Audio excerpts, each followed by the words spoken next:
Hi friends, वकीम भाई S P channel पर आपको फिर से एक बार स्वागत। आज हम पिछले वीडियो पर कुछ टेक्निकल एरर हो गया था, इसलिए हमारा जो भी क्वेश्चन था उसे हम कंप्लीट नहीं कर पाए। तो कोई बात नहीं, आज हम जो भी हमारा ड्रीम इल्यूजन क्वेश्चन होता है उसके साथ साथ आज का एपिसोड भी कंप्लीट कर देंगे। ओके फ्रेंड्स, तो देखो पिछले वीडियो पर हम एरो डिटेक्शन सीरीज़ की कुछ इंप्रेसिव क्वेश्चन की एक्यूमुलेट किए थे, यानी कलेक्शन किए थे। ओके, और आज हम पूरे जो भी एडवांस लेवल के जैसे कि SBI PO या फिर क्लर्क हो जाए और भी IBPS PO या फिर क्लर्क हो जाए, वहाँ पर क्या है कि जो भी टफ ज़्यादा ही टफ वाला क्वेश्चन आता है ना, उसी तरह क्वेश्चन हम यहाँ पर चूज किए हैं। ओके, तो आप हमारे साथ जुड़े रहे। उसके साथ आज की जो भी ड्रीम इल्यूजन क्वेश्चन है ना, उससे आपको बिल्कुल ब्रेन घबरा जाएगा। ओके, तो आपको बस हमारे साथ जुड़ा रहे तो ही जो भी आपको इम्प्रेसिव क्वेश्चन आप भी पा सकते हैं यहाँ पर। ओके, तो आप अच्छे से जुड़े रहे हमारे साथ। तो देखो आज का पहला क्वेश्चन, यानी हमारा मैजिक रूल क्या है। पहले तो लिखा है her black long hair adds glamour to her looks. तो जो भी उनका जो बॉडी का क्या था, ब्लैक हेयर था ना, उसके बॉडी को बिल्कुल ग्लैमर दे रहा था, यानी ज़्यादा ब्यूटीफुल। ओके, जो ब्यूटीफुल का मतलब क्या बोल सकते हो, और भी हम बोलते हैं कमली। क्या बोल सकते हैं? कमली। कमली यानी वो ज़्यादा ही ब्यूटीफुल था। ओके, उसके बाद तो इस जो भी हमारा मैजिक रूल है, मैं हमारा सेशन कंप्लीट होने के बाद मैं बता दूंगा, तो आपको बस एंड तक जुड़े रहे। तो उसके बाद हम डिस्कस करेंगे हमारा मेन क्वेश्चन। देखो आप बिल्कुल ध्यान दें क्वेश्चंस पर। This book is undoubtedly preferable than that in many respects and printing is also comparatively good. This book is undoubtedly preferable. बिल्कुल सही है, पार्ट ए में कोई भी गलत नहीं है, क्योंकि दिस बुक ये तो बिल्कुल सिंगुलर फॉर्म होता है, उसके लिए सिंगुलर वर्ब सही है।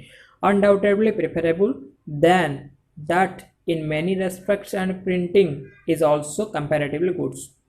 ओके, तो देखो दो वर्ड होता है फ्रेंड्स। क्या? दो वर्ड्स, बिल्कुल मैं बताऊँ। दो वर्ड होता है। एक तो प्रीफर, क्या होता है? प्रीफर, एक होता है प्रीफर और एक होता है प्रीफरेबल। क्या? प्रीफरेबल, प्रीफर और एक प्रीफरेबल। ओके, प्रीफर होता है। उसके बाद हमेशा क्या आता है? टू का यूज होता है। क्या? टू का यूज होता है। प्रीफर या फिर प्रीफरेबल, उसके साथ हमेशा टू का यूज होता है। देखो क्वेश्चंस पर क्या है, देखो this book is undoubtedly preferable. Preferable है, मैं आपको पता है कि अगर प्रीफरेबल है तो उसके साथ हमेशा टू आता है, टू आता है। ओके, तो this book only preferable than, यहाँ पर देन आ गया। हमेशा आपको देखा होगा प्रिफर में, और एक एग्जाम्पल दूंगा आपको, बस यहाँ पर पहले समझ लो कि प्रिफरेबल के बाद हमेशा टू आता है, तो यहाँ पर देन नहीं आएगा, यहाँ पर टू आएगा। क्या? टू। तो आप लिखेंगे यहाँ पर this book is undoubtedly preferable to that in my respect and printing is also comparatively good. तो देखो फ्रेंड्स, मैं आपको एक सजेशन देता हूँ यहाँ पर कि आप जो भी मैं रूल को बता रहा हूँ, आप एक बिल्कुल एक नोट बनाए और सीरियली 1 बाय 1 पूरे 60 रूल तक अब तक लिख दो, और अपने ब्रेन से जो भी एक न्यू एग्जाम्पल को सेट कर लो जिसमें कि आपका याद हो जाएगा रूल। ओके, तो मैं और एक इसके इसके जो भी रिलेटेड एक एग्जाम्पल को आपको बताता हूँ। देखो क्या है, जैसे कि मैं लिखता हूँ आई प्रिफर टी, आई प्रीफर टी डैश कॉफ़ी। आप क्या बताओगे? बोलो, आप सभी का ओपिनियन क्या होगा? मुझे बताओ, कमेंट बॉक्स में बता सकते हो, पर आप बताओ क्या होगा। आई प्रीफर टी डैश कॉफ़ी। आप सभी का ब्रेन तो एक ही तरफ जाएगा। क्या है? I prefer tea than, I prefer tea than coffee. ऐसे क्या? ये तो नहीं होगा। मैं आपको जस्ट बताया आपकी प्रीफर के साथ हमेशा टू का ही यूज होता है, यहाँ पर देन नहीं होगा। I prefer tea to coffee, tea to coffee. Okay, तो अगर कोई भी सेंटेंस में अगर कोई भी प्रीफर या फिर प्रिफरेबल का वर्ड दे रखा है तो उसके बाद हमेशा टू का प्रीपोजिशन यूज होता है। ओके, देखो उसके बाद हम आते हैं आज का क्वेश्चन नंबर। यहाँ पर मैं लिख दिया हूँ कि प्रीफर या फिर preferable always followed by two. उसके बाद हम देखते हैं क्वेश्चन नंबर 58 क्या है। देखो question number 58, The interiormost decoration of the hall was excellent. The interiormost decoration of the hall was excellent. Okay, ठीक है। जो भी घर की जो हॉल की जो इंटीरियर मोस्ट था, जो भी अंदर की प्लेस था, वो बिल्कुल एक्सलेंट, ज़्यादा ही डेकोरेशन का मैं और एक मतलब बताया था कहाँ पर, हमारा जो भोकाप सेक्शन होता है टिन सेल, क्या टिन सेल, टीन का सेल मैं बताया था कहाँ पर, हमारा जो भोकाप सेक्शन होता है ना डेली, वहाँ पर मैं बताता हूँ। तो आप वहाँ पर भी आप जुड़ सकते हैं यहाँ पर। तो क्या लिखा है, तो interior most decoration of the hall was excellent. जो हॉल का इंटीरियर है वो बिल्कुल एक्सलेंट है। इसमें तो आपको क्या गलत कुछ भी गलत नहीं दिखाई होगा। ये भी और एक ड्रीम इल्यूजन क्वेश्चन हो सकता है। तो क्या होगा एरर बताओ। कई सारा वर्ड होता है कि जैसे कि इंटीरियर, क्या इंटीरियर, ओके, लोअर, अपर, एक्सटीरियर, ओके, ऐसे कई सारे वर्ड आता है। उसके बाद हमेशा कभी भी मस्ट का यूज नहीं करना है। किसका, मस्ट का यूज नहीं होता है, इसका यूज मत करिए, ओके। इधर इंटीरियर मोस्ट ये नहीं होगा, इंटीरियर का साथ कभी भी मोस्ट नहीं आता है, ओके। बस आपको इसे ही नोट करना है कि इंटीरियर के बाद कोई भी मस्ट का यूज नहीं होता है। यहाँ पर मैं पूरे वर्ड की लिस्ट बना दिया हूँ, ओके। आपको एक दो बार पढ़ लेंगे तो याद हो जाएगा। माइनर या फिर मेजर या फिर lower, ulterior, exterior, inferior, inner, farmer, outer. उसके बाद हम कभी भी मोस्ट का यूज़ नहीं लिखा है। मैं यहाँ पर क्लियरली लिख दिया हूँ कि don't use most, minor most, major most, lower most कभी नहीं लिखना, ओके। उसके बाद देखो हमारा आज की 59 वर्ड क्या है, देखो आप, ये भी एक मस्त सी रूल है, ओके। आपको बस अच्छे से देखो, बढ़िया सी क्वेश्चन से क्या है, देखो, the more contented we are with what we already have the happy will be. अगर हमारे पास जो भी है उसको लेकर अगर हम लाइफ करें तो बिल्कुल हमारा लाइफ हैप्पी हो जाएगा, ओके। और एक दूसरे को देखेगा तो बिल्कुल मैं क्यों नहीं हो रहा है, उसके जैसा क्यों नहीं हो पाया, ऐसे होगा तो बिल्कुल हम दुखी हो जाएंगे। तो देखो उसकी बात नहीं है, उसके रूल क्या है, देखो मैं बताता हूँ, देखो क्या रूल है। जैसे कि यहाँ पर लिखा है the more contented we are with what we already have the happy will B.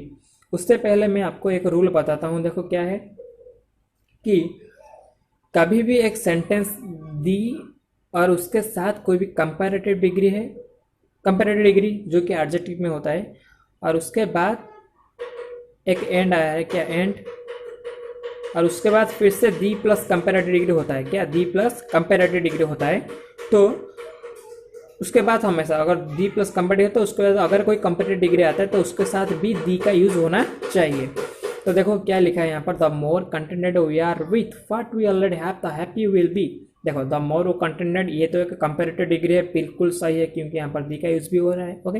We are what we already have the happy will B.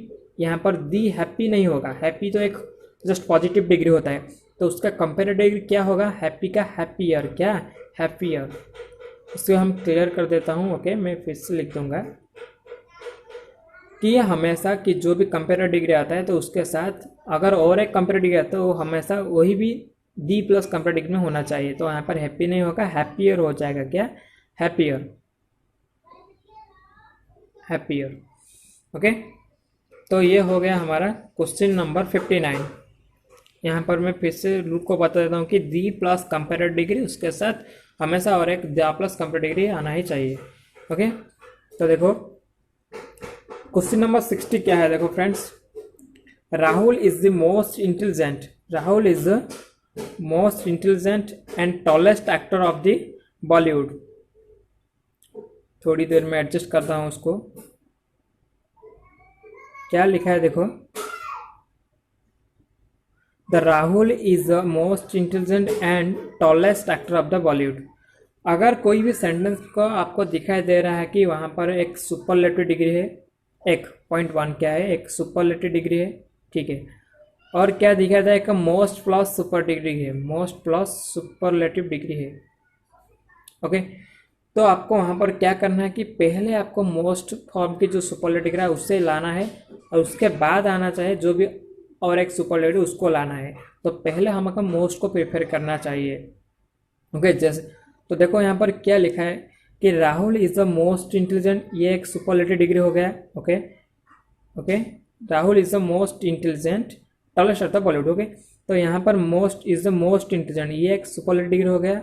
And tallest actor, tallest भी एक क्या है, सुपरलेटिव डिग्री है।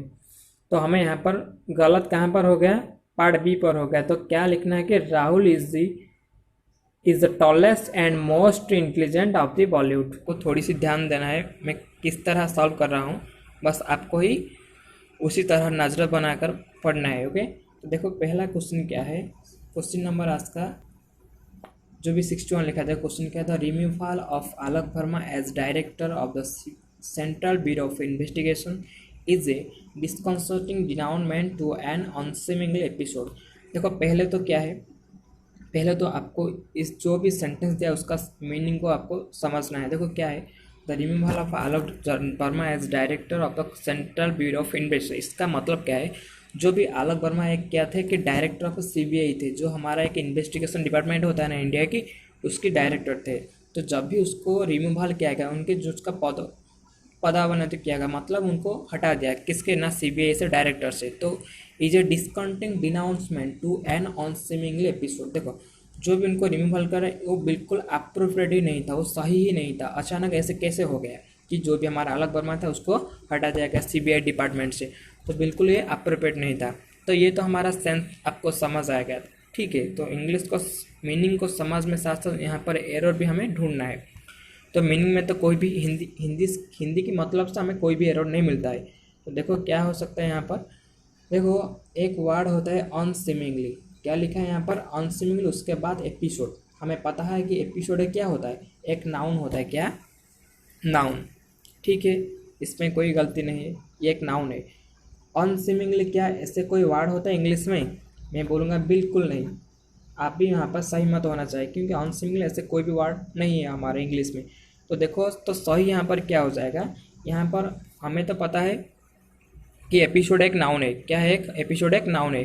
तो देखो अगर एपिसोड एक noun है तो उसके पहले क्या आना चाहिए, एक एडजेक्टिव का आना चाहिए, क्या, एक एडजेक्टिव का आना चाहिए। तो अनसीमिंगली एक तो गलत ही है, एक गलत ही वर्ड है इंग्लिश में, तो हम इसका करेक्ट फॉर्म क्या हो सकता है, अनसीमली, क्या, अनसीमली, अनसीमली, फिनिश। तो आप यहाँ पर देख सके कि एपिसोड एक नाउन होता है, उसका पहले एक एडजेक्टिव आना चाहिए, जो भी क्या है, अनसीमली। तो हमारा पार्ट यहाँ पर एरर है। तो देखो मैं पूरे क्वेश्चंस पढ़ देता हूँ। तो पार्ट ए पर कोई गलत नहीं कि दरिम आलोक में बिल्कुल सही, अब तो सेंट्रल वर्ब इन्वेस्ट ये भी सही है। ये डिस्कंसर्ट डिनाउंसमेंट वन अनसीमिंगली एपिसोड, बिल्कुल मैं आपको बताया कि यहाँ पर क्या आना चाहिए, यहाँ पर क्या आना चाहिए, अनसीमली आना चाहिए। तो यहाँ पर गलत हो गया पार्ट सी पर, यहाँ पर बिल्कुल लिखा है आंसर सी। ओके, उसके बाद चलो चलते हैं हम आज का क्वेश्चन नंबर 61। रूल नंबर 61 जो भी आपको बताया कि अनसीमिंगली विथ अनसीमली जो रिप्लेस होगा, क्योंकि मैं बताया कि एपिसोड एक नाउन होता है, उसके पहले हमें एक एडजेक्टिव को लगाना है। तो और अनसीमली का मतलब मैं आपको पता है कि नॉट प्रॉपर और भी अप्रोप्रिएट, यानी वो बिल्कुल सही नहीं है। जो हमारा आलोक वर्मा डायरेक्ट जनरल था लेकिन इसका सीबीआई का, उनको हटाना बिल्कुल सही नहीं था। ओके, तो उसके बाद हम देखते हैं आज का क्वेश्चन नंबर 62। इसको भी आप ध्यान दें, आपको पता लगा किस तरह क्वेश्चन मैं आपको दे रहा हूँ, इसलिए बस आपको मेरा साथ कनेक्ट रहना चाहिए। ओके, तो देखो पहला क्वेश्चन आज का जो भी क्वेश्चन है, क्वेश्चन नंबर 62 को ध्यान दें।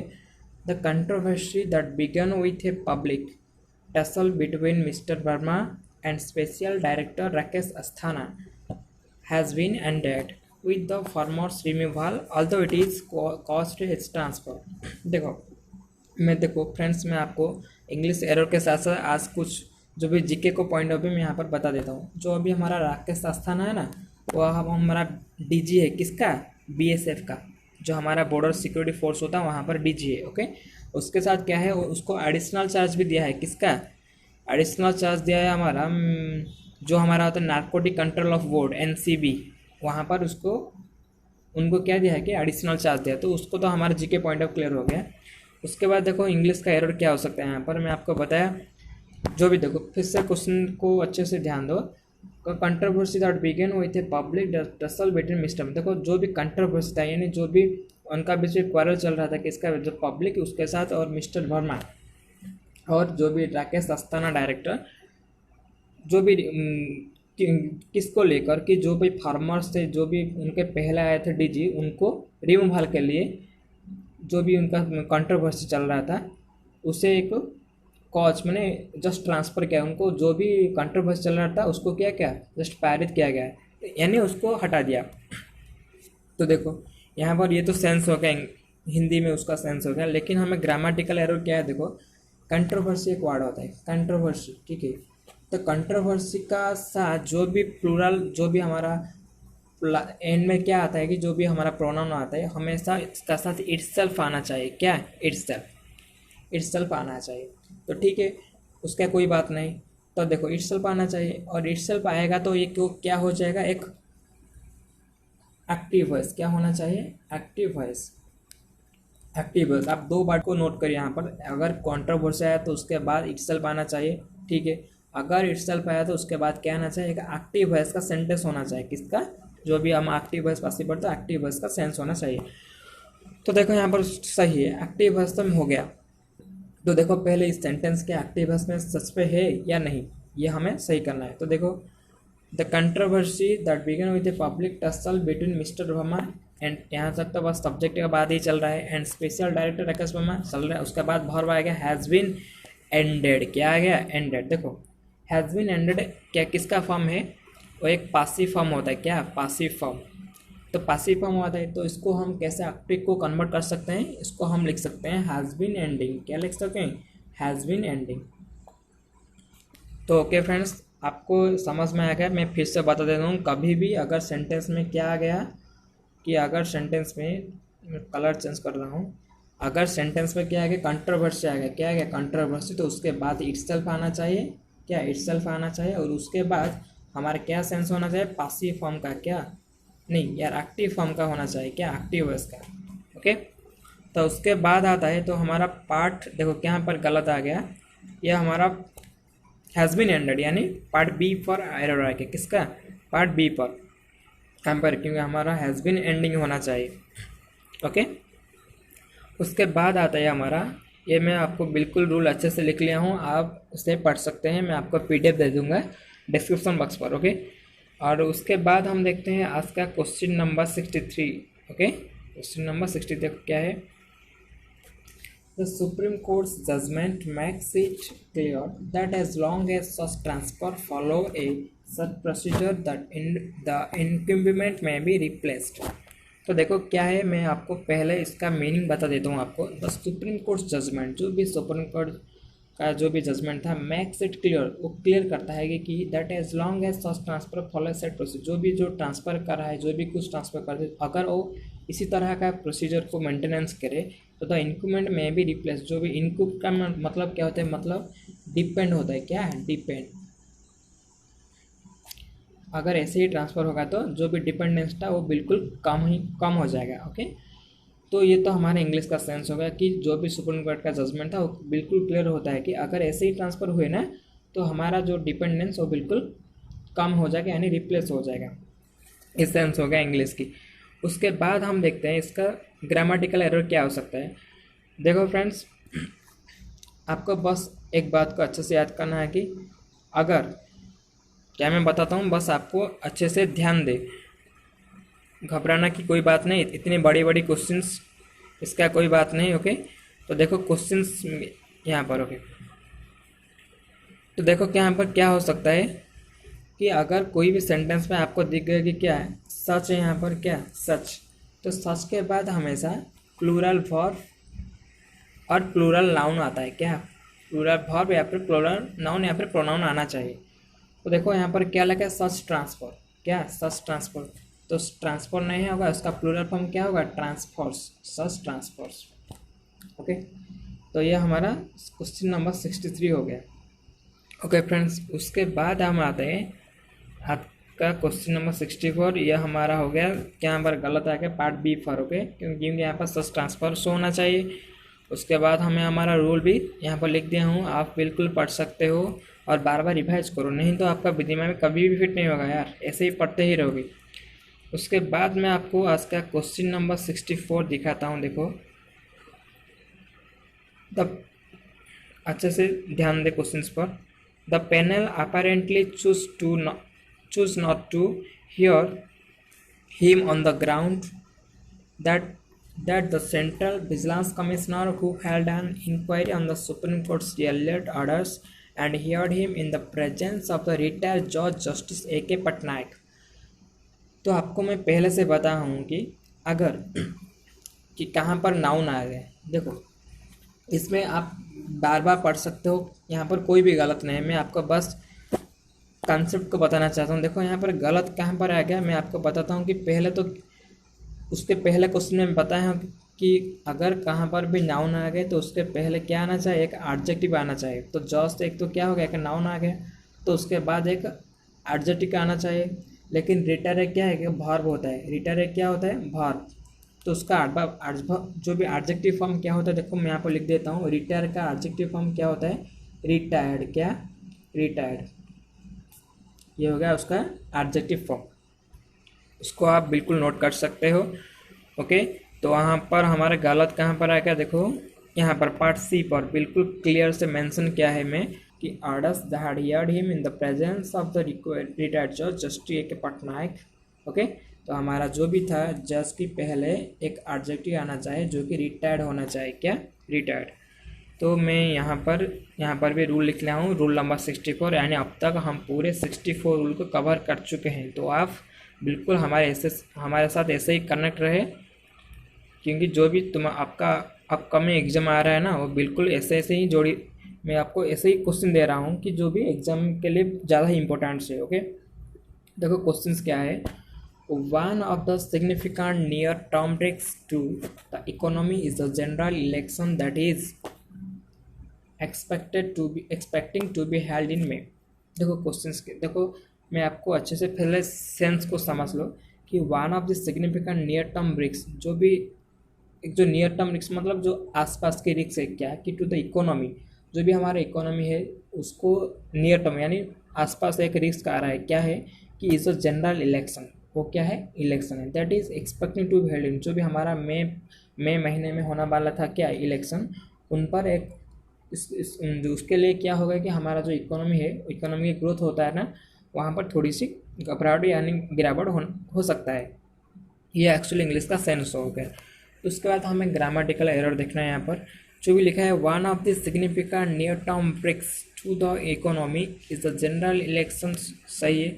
That is expecting, that is expecting. देखो दैट इज एक्सपेक्टिंग लिखा है, यहाँ पर थोड़ी गड़बड़ी हुई कि दैट इज एक्सपेक्टिंग नहीं होगा यहाँ पर, क्योंकि ये तो क्या है, एक पासिव फॉर्म में है। क्या पर है, पासिव वॉइस में है, पासिव वॉइस।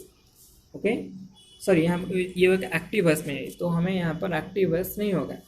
यहाँ पर क्या होना चाहिए, that is expected, that is expected, that is तो सही है। उसके बाद एक्सपेक्टेड आना चाहिए, क्योंकि ये किसका फॉर्म में है, ये हमें लाना है कहाँ पर, एक्टिव वॉइस पर लाना है। कहाँ पर, एक्टिव वॉइस। ओके, तो उसके बाद देखो ये हमारा गलत हो गया है। तो देखो क्वेश्चंस फिर से मैं जो भी एरर कहाँ पर देखा, पार्ट सी पर, किसके पार्ट, क्योंकि यहाँ पर दैट इज एक्सपेक्टेड होना चाहिए। यहाँ पर मैं बिल्कुल साफ साफ लिख दिया हूँ कि जो भी हमारा रूल नंबर 65 क्या है, देखो जो भी क्लास था that is expected to be held, यहाँ पर दैट इज एक्सपेक्टिंग लिखा था ना, तो यहाँ पर हमें दैट इज एक्सपेक्टेड लिखना है। उसके बाद हमारा कंप्लीट हो जाता है आज का सेक्शन। पूरे 10 क्वेश्चन को सॉल्व किया हमने। और देखो उसके बाद हमारा जो मैजिकल रूल होता है ना, मैं आपको यहाँ पर बता देता हूँ। देखो ट्रिक एक्चुअली क्या होता है, ऐसे ट्रिक तो आपको रीजनिंग में पढ़ रहे हो कि यानी जो भी हमारा एरिथमेटिक मीन भी यहाँ वहाँ पर भी, यानी क्वांटिट्यूड एप्टीट्यूड वहाँ पर भी आप पढ़ सकते हो। लेकिन इंग्लिश में ट्रिक्स कई सारे ऐसे नहीं मिलते आपको, मैं आपको बताता हूँ। देखो अच्छे से देखो, पहले तो क्या लिखा है, her black long hair adds glamour to her looks. जो भी उनका ब्लैक लॉन्ग हेयर था ना, उसको उसके बॉडी पर एक ग्लैमर देता है, यानी कुछ डेजलिंग देता है उनके बॉडी पर, यानी ज़्यादा ही ब्यूटीफुल बनाता है उनको। ठीक है, कोई बात नहीं, ये तो सही है। लेकिन आखिर के गलत तो है जो मैं आपको बताऊंगा, बिल्कुल किसको नहीं पता है, मैं आपको बताऊंगा, बिल्कुल अच्छी सी ट्रिक है। तो देखो क्या होना चाहिए, उसको मैं ज़्यादा बात मत करता हूँ और आपको जल्दी जल्दी आपको ट्रिक बता देता हूँ। देखो क्या है, यहाँ पर लिखा है क्या, देखो आप बिल्कुल देख सकते हो, OSSSCOMP। ओ फॉर क्या होता है ना, ओपिनियन। क्या, ओपिनियन, शॉर्ट लिख रहा हूँ, ओपिनियन। आप भी मेरा साथ नोट कर लो। एस पर होता है साइज, क्या साइज, बड़ी या पर छोटे। ए पर क्या होता है, एस पर साइज हो गया। ए पर एज होता है, क्या एज। एस पर क्या होता है शेप, क्या शेप, जैसे कि रेक्टेंगल हो गया, ट्रायंगल हो गया, स्क्वायर हो गया, पैरेललोग्राम, ये सब सारे शेप होता है। सी का मतलब क्या हो गया कलर, वाइट ब्लैक जो भी हमारे कलर्स होता है। ओके, कलर को और हम क्या बोल सकते हैं ह्यूई, क्या ह्यूई हो गया आपका एक वर्ड हो गया वोकैबुलरी। ओके, बस आपको ऐसे ही कनेक्ट रहना है। उसके बाद हमारा ओ आता है। ओ का मतलब क्या होता है ओरिजिन, क्या ओरिजिन, या कहाँ से उसका जो भी बिलोंग्स करता है। एन का मतलब क्या होता है मटेरियल्स, वो किस चीज़ से बनी हुई है उसके मटेरियल बोलते हैं। ओके, उसके बाद परपोज, परपोज। तो देखो मैं तो पूरे यहाँ पर नोट डाउन कर लिया, लेकिन आपको कैसे आपको इसे यूज़ करना है, मैं आपको बस आपको इसको नोट करना है, और मैं जो लिखा हूँ आपको बस ऐसे ही सीरियल लिखना है। उसके बाद आपका सबका सब कुछ क्लियर हो जाएगा। मैं बताता हूँ, देखो यहाँ पर देखो क्या लिखा है, क्या लिखा है देखो, हर ब्लैक लॉन्ग हेयर्स। ठीक है, ब्लैक मतलब क्या होता है, एक कलर होता है, क्या कलर। सी क्या होता है, एक सी किसका मतलब वो बड़ा है, इसका मतलब साइज को शो कर रहा है। ओके, तो मैं आपको बताया क्या सी पहले आता है ना या फिर एस। देखो यहाँ पर सी पहला है या फिर एस। एस तो यहाँ पर है, ये तो साइज को शो कर रहा है, कलर लेकिन यहाँ पर है, तो पहले किसको आना चाहिए, साइज को आना चाहिए। तो यहाँ पर साइज कहाँ पर लिखा है, पीछे लिखा है, कलर के पिछले मतलब कलर के बाद लिखा है, तो यहाँ पर गलत हो गया। सही है ना, यहाँ पर गलत हो गया। तो हमें क्या करना चाहिए, तो पहले हमें लिखना है हर लॉन्ग ब्लैक हेयर्स आस्क ग्लैमर टू हर लुक्स। समझ गए आप। अगर मैं और एक क्वेश्चन लिखता हूँ तो आपको बिल्कुल सही, बिल्कुल आपको समझ जाएगा। ओके, और एक क्वेश्चन लिखता हूँ, देखो क्या है। I have, I have a square, I have a square, square, I have a square black, black box, square black box. तो देखो यहाँ पर क्या है, आई हैव ए, इसका मत इसमें कोई गलत नहीं है। स्क्वायर, स्क्वायर क्या आएगा, एक शेप, यहाँ पे साइज, ये शेप होता है। ओके, ये शेप, स्क्वायर शेप होता है। उसके बाद कलर आया, यानी शेप के बाद कलर, शेप के बाद कलर, ये सही है क्या, हाँ बिल्कुल सही है। यहाँ पर एस पर शेप, तो शेप के बाद कलर आएगा, तो ये समझ गए आप। तो ये है हमारा आज का ड्रीम इल्यूजन क्वेश्चन, जो आपको समझ में आ गया होगा, मुझे बिल्कुल पता है। तो अगर आपको इसी तरह वीडियो चाहिए और आप ऐसे ही हमारे साथ जुड़े रहना चाहे तो हमारे चैनल को सब्सक्राइब करना ज़रूर। ओके फ्रेंड्स, नहीं तो अच्छी नहीं होगा। आप हमारे साथ सब्सक्राइब करना, और अगर कोई भी क्वेरी या फिर डाउट होता है, यानी कोई क्वेश्चन आपको समझ में नहीं आया, तो आप दोबारा हमें कमेंट बॉक्स से पूछते हैं, और मैं जो आने वाला वीडियो है वहाँ पर मैं आपको बता दूँगा। और आपका फ्रेंड को साथ भी शेयर करें, क्योंकि उनको भी ऐसे सारा कॉन्सेप्ट को चाहिए, क्योंकि जो भी हमारा न्यू एग्जाम कैलेंडर आ रहा है ना, उसके लिए ज़्यादा ही इंपॉर्टेंट क्वेश्चंस मैं लाने वाला हूँ। तो आप ऐसे ही वीडियो देखते रहे, और जो हमारा अभी प्लेलिस्ट में पड़ी है, और जो भी और ज़्यादा ऐसी एरर डिटेक्शन की पूरे 7 एपिसोड हो गए हैं, तो आप उस सभी को रिवाइज करें। यानी हमारा अब तक पूरे 65 रूल कंप्लीट हो चुके हैं, और हमें एक माइलस्टोन को क्रॉस करना है। क्या है माइलस्टोन, बता दो आप। 1000 प्लस रूल्स, क्या 1000 प्लस रूल्स को कवर करने वाला है। तो बस आज के लिए बस इतना ही, नेक्स्ट वीडियो में मिलते हैं। Okay friends, thank you, stay blessed.